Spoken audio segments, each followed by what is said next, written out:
It's Wednesday, August 7. In the headlines in local news, Jamaica celebrates 62 years of records and achievements. In business news, head of Kingston Wharves reflects on climate and post-COVID challenges in logistics. Regionally, Liat 2020 takes flight. And in sports, Romaine Beckford makes history for Jamaica in Olympic high jump. This is the news on PBC Jamaica. I'm Brittany Clark.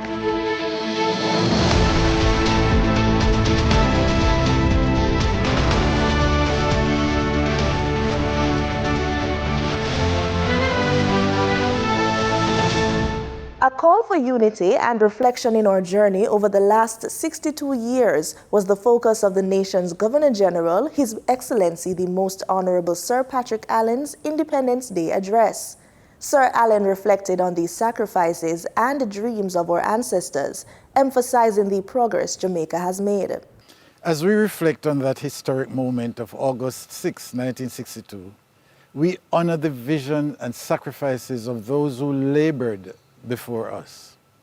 Their enduring dreams outlived their lifetimes and laid the foundation for subsequent generations. Our nation stands as a testament of those dreams and aspirations, evidenced by our thriving industries, advancements in education and healthcare, and the continuous flourishing of our cultural heritage.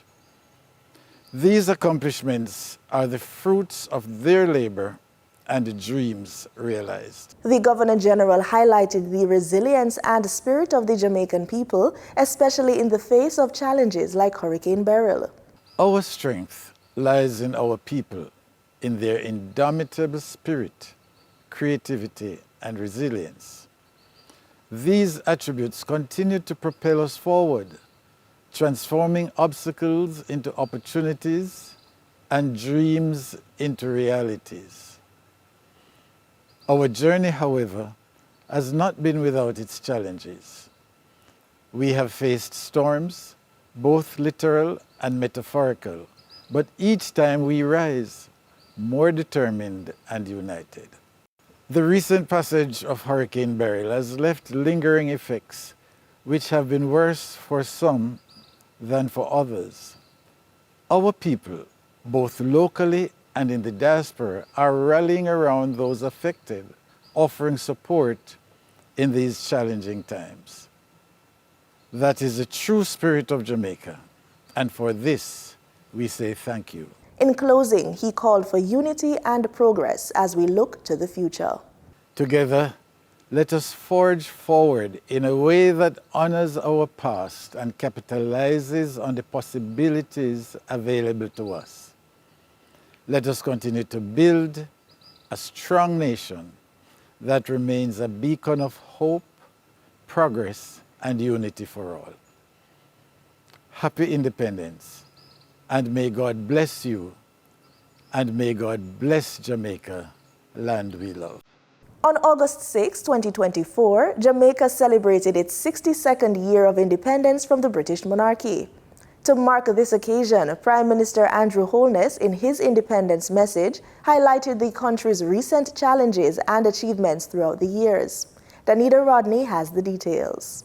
Prime Minister Andrew Holness opened his message to the nation calling for togetherness as we recognize our athletes currently participating in the 2024 Olympics.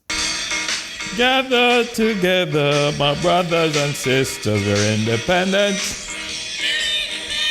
You caught me off guard. Today, I have the honor of wishing my fellow Jamaican brothers and sisters a very happy 62nd Independence Day.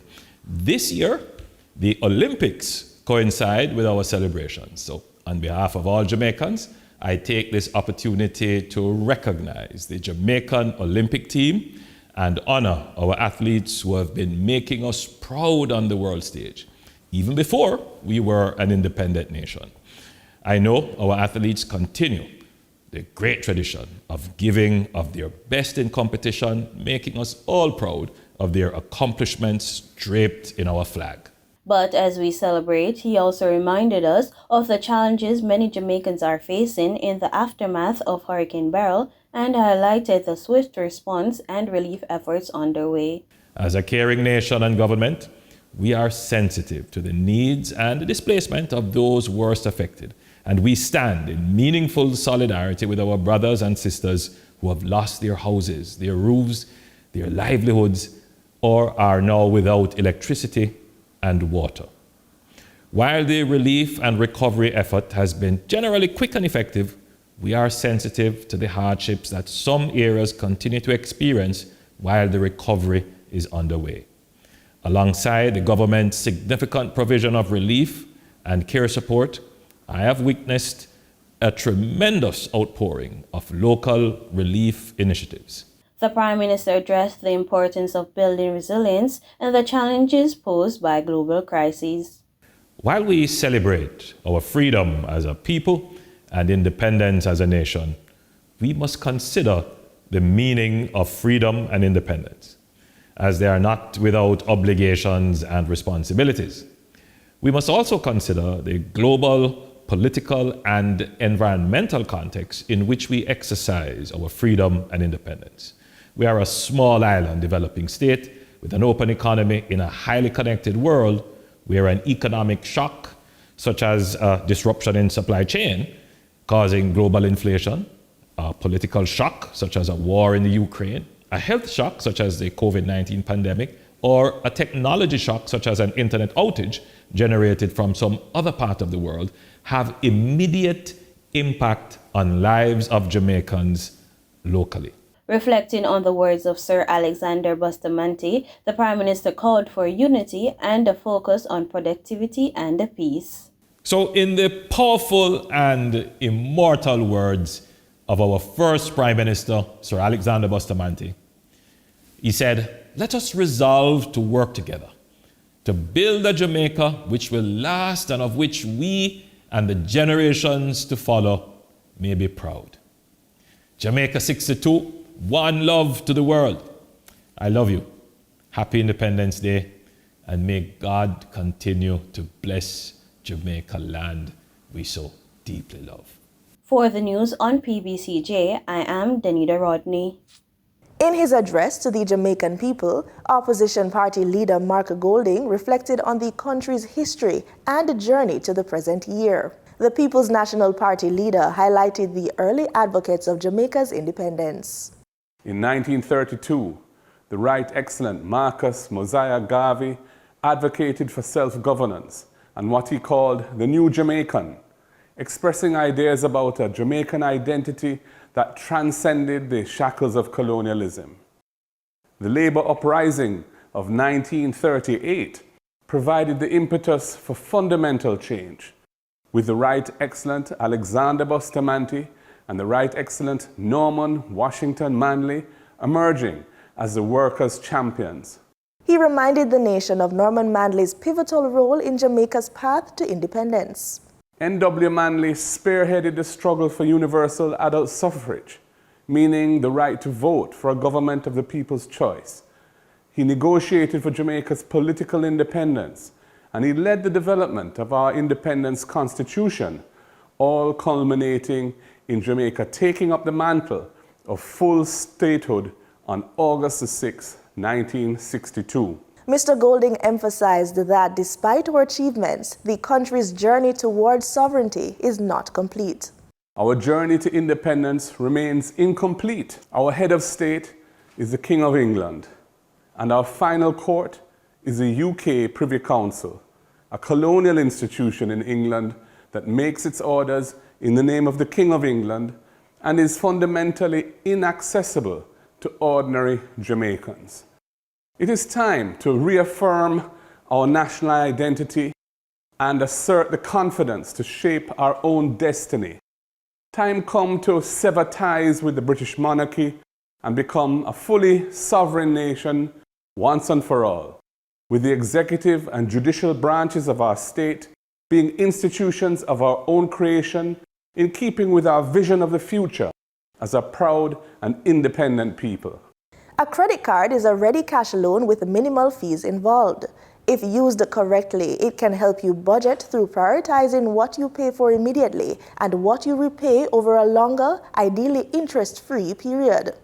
Financial expert and CEO of Profit Jumpstarter, Keisha Bailey, will tell us more in this JIS feature.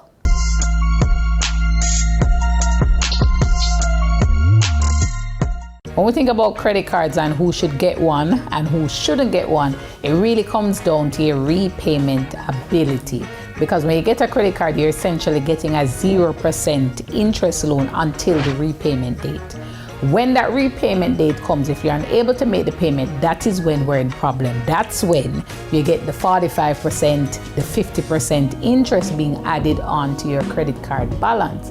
So if you know that you're disciplined enough to make the monthly payments as it relates to how much you've spent, that is when you want to consider getting a credit card.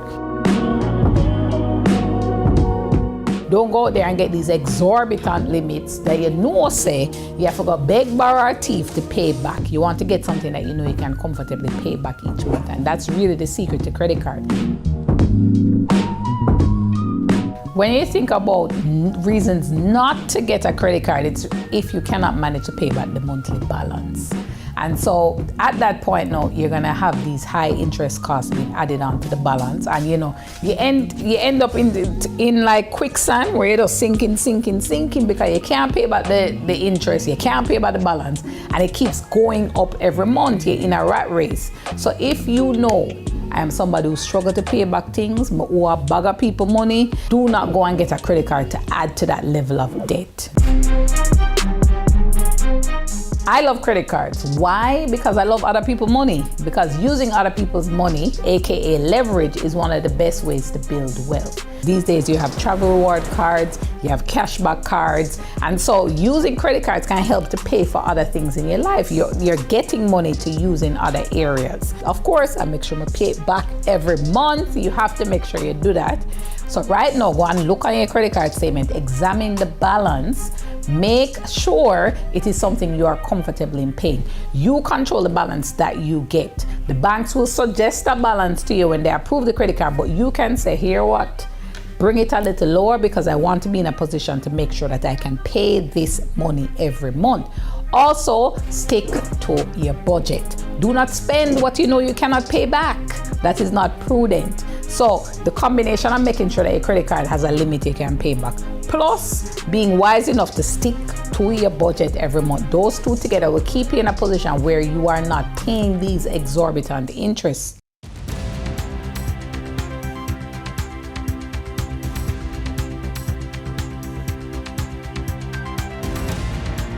In the business report, given the challenges of climate change and the post-COVID reality, the logistics industry and supply of goods coming in and out of the country may be affected. Chairman of Kingston Wharves, Jeffrey Hall, gave us his take on the changes to the logistics industry.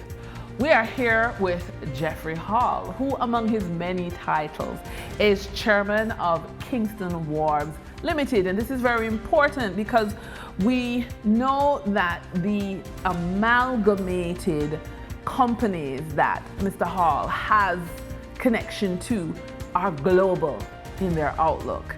And we wanted to find out, Mr. Hall, your views on the impact of the weather and climate change on the supply of goods coming through Kingston Wharves or any other port really, and will we experience the same backlog in a hurricane season as we did in COVID?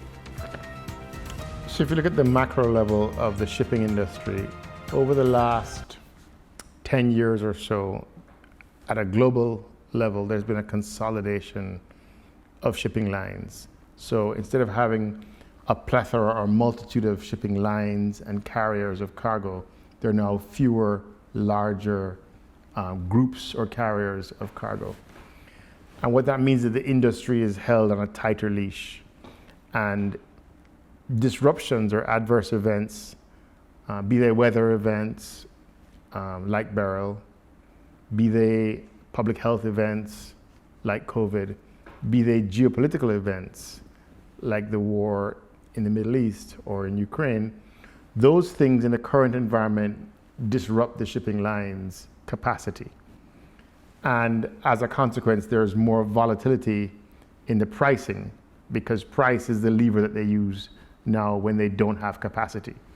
So I think that users of shipping lines, which essentially in a trade-dependent economy like ours is almost everybody, have to account for more volatility if there are adverse events. The view of this hurricane season is that it'll be one of the most active on record. And so that is a climatic factor you can reasonably expect to affect shipping. And I think it is wise for industry players to maintain relatively high inventory levels to weather that disruption, because there's price, but there's also availability. Prior to the hurricane season, there were some disruptions which are climate related as well in the Panama Canal, and there were some disruptions in the Red Sea that affected the Suez Canal. And so as a consequence, there was a bringing down of inventory levels and there was an increase in shipping costs going into this period. And so I think people are trying to recover from that while facing the hurricane risk. And so I think business owners, business operators should plan for volatility and plan for supply chain risks during the hurricane season. Well, there you have it. We've been advised. Thank you, Mr. Hall. Time now for the market updates with Denise Williams. During trading for the period of August 5, 2024, the following companies represent the top 3 most active stocks that investors bought and sold on the Jamaica Stock Exchange. The following companies represent the overall volume leaders. One-on-One Educational Services Limited with 7,379,660 units, representing 29.09% of the market value in terms of sales. Dollar Financial Services Limited with 4,680,733 units, representing 18.45% of the market value in terms of sales. Omni Industries Limited with 2,904,506 units, representing 11.45% of the market value in terms of sales. Moving from the money moves of investors, executives, and companies on the stock market, we turn to the Forex market. On August 2, 2022, the Bank of Jamaica reported that US $61 million was bought from Forex traders, while US $64.9 million was sold to Forex traders. Buying directly from the Bank of Jamaica, foreign currency traders sold the US dollar for $157.74 and bought the US dollar for $155.99. The difference between the buy and sell rate was $1.75, which represents a profit for Forex traders for every US dollar traded. Canadian Forex traders earned a trading profit of $6.39 from transactions with the Bank of Jamaica. The Canadian dollar was sold for $115.18 and bought for $108.79. For traders looking at the British pound, they pocketed a profit of $8.77, selling it for $203.57 and buying it for $194.80. For the credit report tip of the day, we want to look at extended unemployment and how that can take a toll on your credit. However, you can rebuild, and it is entirely possible with a focused approach. So here's some suggestions for you. Build an emergency fund. Save even a very small amount regularly to create an emergency fund. This will act as a financial buffer and prevent future setbacks from impacting your credit. Then we recommend you make timely payments. As much as possible, pay all your bills on time. Set up automatic payments or reminders to avoid missing due dates, as timely payments are crucial for rebuilding credit. In regional news, the newly formed Liat 2020 made its inaugural flight to St. Lucia on Tuesday, signaling the return to the skies of the interregional airline whose previous owners, Liat 1974 Limited, went bankrupt in January this year. More details in this ABS News report.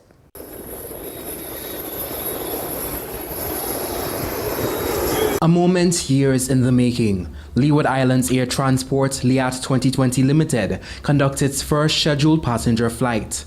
The flight to St. Lucia departed the VC Bird International Airport shortly after 2 Tuesday afternoon, a symbol of years of hard work and dedication to get the carrier back into the skies.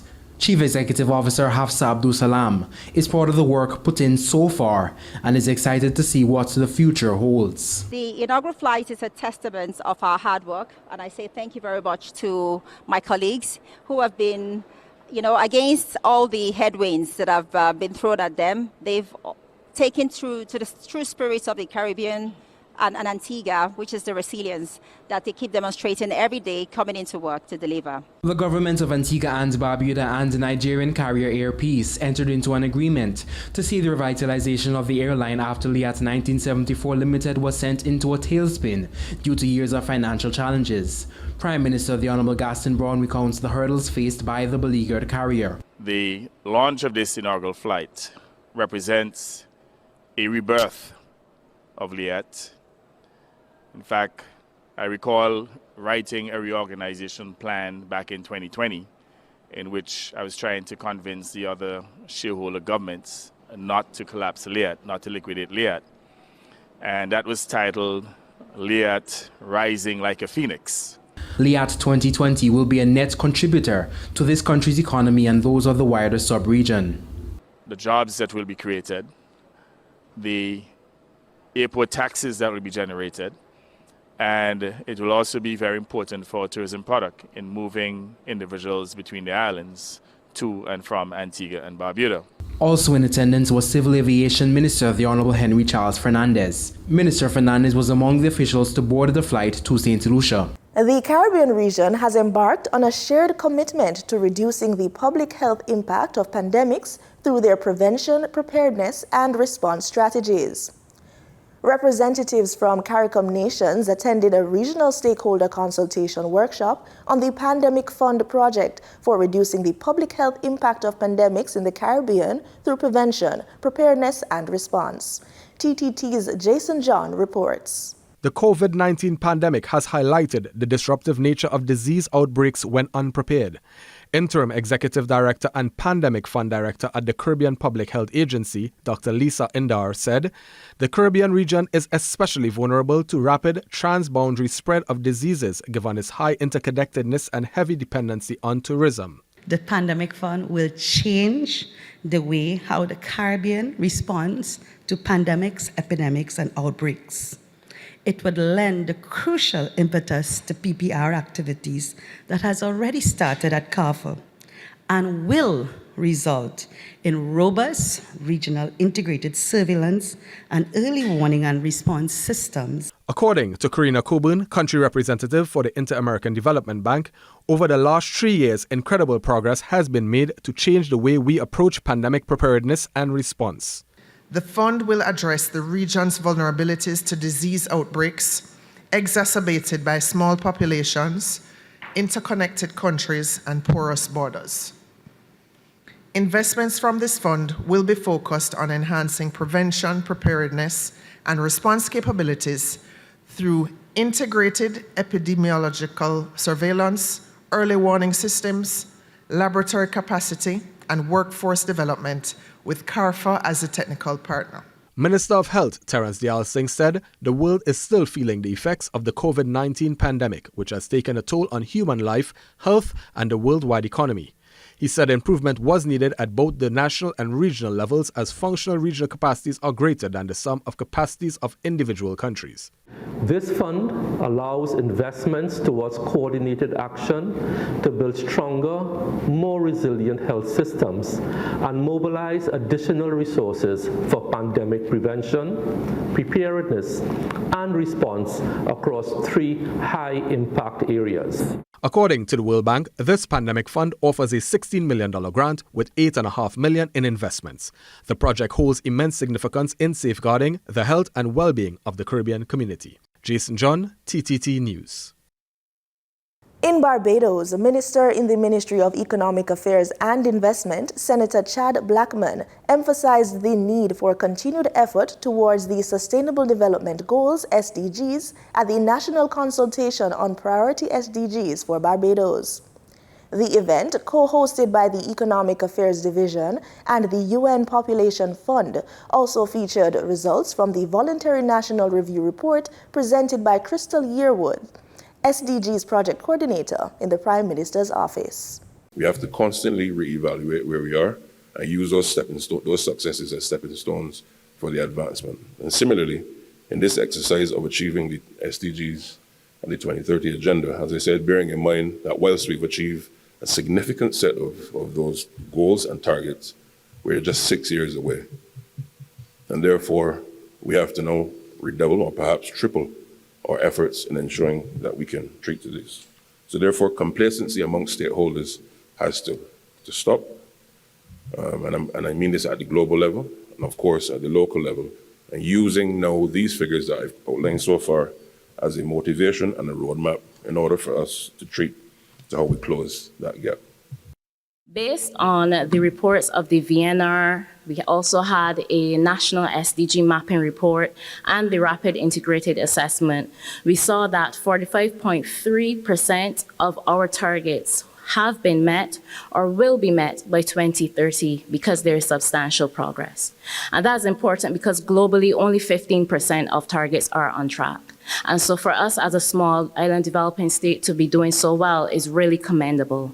However, as Senator Blackman indicated, we must not become complacent, and we still have significant work to be done to achieve the rest of the goals. As we see here, we have about 54% showing fair progress, but our need of substantial implementation in order to accelerate progress. In sports, Romain Beckford made history at Stade de France in Paris on Wednesday morning, becoming the first Jamaican man to qualify for the high jump final at the Olympic Games. Beckford cleared 2.24 on his first attempt, securing third place in the group and 8th overall, despite not matching his lifetime best of 2.27 meters. Only 5 men, including joint defending champion Mutaz Essa Barshim of Qatar, surpassed the 2.27 meters. Beckford finished behind Commonwealth Games champion Hamish Carr of New Zealand and joined defending champion Gianmarco Tamberi of Italy in his group. It was a smooth sailing for Jamaican women in the 100-meter hurdles as all advanced to the semi-finals at the Paris Olympics on Wednesday. National record holder Akira Nugent and two-time world champion Danielle Williams won their heats, while 2019 championships finals, Janique Brown finished third in her heat in her first major event in 4 years. Nugent clocked 12.65 seconds to finish ahead of Devin Charlton of the Bahamas and American Grace Stark. Williams, in her Olympic debut, won her heat in 12.59 seconds, beating Ireland's Sarah Lavine and Switzerland's Detaji Kambunji. We turn our attention to regional football. The CONCACAF Girls Under-15 Championship kicked off on Tuesday with matches at the Hazley Crawford Stadium and the Larry Gomes Stadium. More details in this report from TTT News. Host Trinidad and Tobago's campaign got off to a rocky start with a 0-0 draw against Antigua and Barbuda in Port of Spain. Despite the drop points, head coach Marlon Charles was pleased with the showing at the start of the developmental tournament. I'm very happy because everything that we do in training, the kids did outside there. One of the things that we talk about, they were a little bit too anxious. We want to score. Sometimes the extra pass will make the score. And sometimes they shoot even 40 yards just to get a result. You know, and this time it will come down to experience. And playing with tournaments like this will bring that experience. Expand a bit for me in terms of what left you happy at the end of this result. Just how we train, how we move the ball, how we keep the ball, we keep rotating the ball move from left to right into the strikers back and forth. That's how we train. But as I said again, sometimes that is happening, and all we need to do is be a little more patient to get the final shot. And we was a little bit too anxious in doing that. Sometimes we have the opportunity, we was on this left side, we could switch to the right side. But just wanting to score, we're trying to go down one side.